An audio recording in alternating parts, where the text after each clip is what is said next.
যতই মজাদার হোক না কেন, সপ্তম আশ্চর্যের অন্যতম মায়ান মন্দির এখনো আমাদের দেখা বাকি আছে। কিন্তু প্রথমে একটা ক্লাসিক মায়ান ডিনার। তোমরা এখানে যা যা দেখছো, মায়ানরা এগুলো প্রায় 1000 বছর আগে খেত।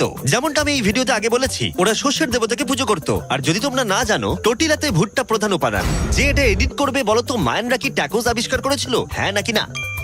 আমাদের শেষ রাতের উদযাপন উপভোগ করো মায়ান ট্যাকোস। সবার শেষে আছে একটা special Mayan dessert, brand new festival peanut butter cups. দাঁড়াও, ব্র্যান্ড নিউ? এটা তো মায়ান চকলেট। প্রশ্ন করো না, এটা ডেজার্টই। নাও খাও। মার্কেটিংটা ভালোই করতে পারে ও। দেখি এতে কতটা পিনাট বাটার আছে। ভাবতেই কষ্ট হয় যে এই পৃথিবীতে এমন মানুষও আছে যারা টেস্ট করেনি brand new festival peanut butter cups. তাই তোমরা যদি একটা দুর্দান্ত স্বাদের স্ন্যাক্স খেতে চাও, তাহলে অবশ্যই ফেস্টিভ্যালস খাও। এটা ভালো খেতে। এটাই একমাত্র মায়ানদের অ্যাপ্রুভ করা খাবার। ঘুমোতে যাওয়ার আগে আমি তোমাদের বলতে চাই, আমি দিতে চলেছি $5 লাখ। 10 জন র্যান্ডম মানুষকে যারা এই চ্যানেলটাকে সাবস্ক্রাইব করবে। ইয়ার কি করছি না, আমার জন্মদিনে আসছে, তাই সেই উপলক্ষে 10 জন মানুষ যারা চ্যানেলটাকে সাবস্ক্রাইব করবে তারা পাবে $50,000 করে প্রত্যেকে। জ্যাকলিংসকে ধন্যবাদ, বেস্ট বিফ জার্কি, যারা আমাকে এই জন্মদিনের দারুণ উপহারটা দিয়েছে। চলো দেখা হবে সপ্তম আশ্চর্যের সামনে।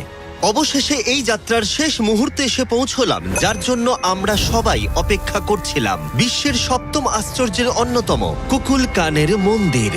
ওয়াও, এটা কিন্তু দারুণ। বিশ্বাসই হচ্ছে না আমরা এখানে আছি। কুকুলকান হলো সপ্তম আশ্চর্যের অন্যতম। তার বিশাল আকারের জন্য বিখ্যাত এবং অবশ্যই এর শব্দের জন্য। মায়ানরা এমন ভাবেই এই মন্দির বানিয়েছিল যে সামনে হাততালি দিলে একটা লেজারের মতো শব্দ আবার ফিরে আসে। যাই হোক, আমরা এখানে কেন এসেছি? এই পিরামিডের চূড়ায় আছে একটা পবিত্র মন্দির, এতটাই পবিত্র যে স্থানীয়দের এখানে ওঠার অনুমতি নেই। এখন প্রশ্ন হলো, এখানে কোন গোপন রহস্য লুকিয়ে আছে? এখানকার সংস্কার এবং মানুষদের বিশ্বাসের প্রতি সম্মান রেখে আমরা এই মন্দিরের ভেতরে পা রাখবো না। তার বদলে আমরা এই ড্রোনটা উপরে পাঠাবো ওখানে কোন গোপন রহস্য আছে সেটা দেখতে। অসুবিধা নেই তো? না, অসুবিধা নেই।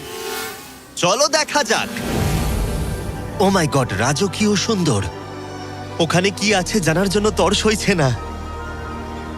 দাঁড়াও, আর্থার, জায়গাটা তো খালি। আসলে প্রায় 500 বছর আগে স্প্যানিশরা এখানে এসেছিল আর অনেক কিছু জিনিস ভেতর থেকে নিয়ে গেছিল। কিন্তু সবকিছু চুরি হবার আগে ঐতিহাসিকরা মনে করত সপ্তম আশ্চর্যের অন্যতম এই জায়গাটাকে দেখতে ঠিক এরকম ছিল।